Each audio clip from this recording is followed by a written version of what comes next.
இப்போ நமக்கு தேவையான பொருட்கள் என்னென்னா, இந்த மாதிரி நீங்கள் ஆரத்தி எடுக்கிறதுக்கு தட்டு பயன்படுத்துவீங்க. அது சில்வர் தட்டோ பித்தளை தட்டோ ஏதோ ஒரு தட்டு வந்து எடுத்துக்கோங்க.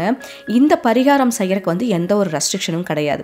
நீங்கள் வந்து பீரியட்ஸ் ஆனவங்களும் இதை செய்யலாம், பீரியட்ஸ் ஆகாதவங்களும் செய்யலாம். ஏதாவது நீங்கள் நான்வெஜ் எல்லாம் சாப்பிட்ருக்கீங்க, அந்த மாதிரி எந்த ஒரு கட்டுப்பாடுகளுமே இந்த பரிகாரத்துக்கு கிடையாது. சரிங்களா? நீங்கள் இந்த மாதிரி ஒரு தட்டு எடுத்து வச்சுக்கோங்க. இந்த தட்டில் வந்து 3 பொருட்கள் இருக்குது.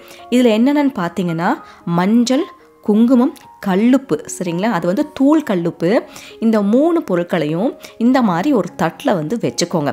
இதுதான் இனிஷியல் ஸ்டேஜ். நம்ம எடுத்தோன்னா அந்த தட்டில் வந்துட்டு இந்த 3ஐயும் கொஞ்சம் கொஞ்சம் நீங்கள் வச்சுக்கணும்.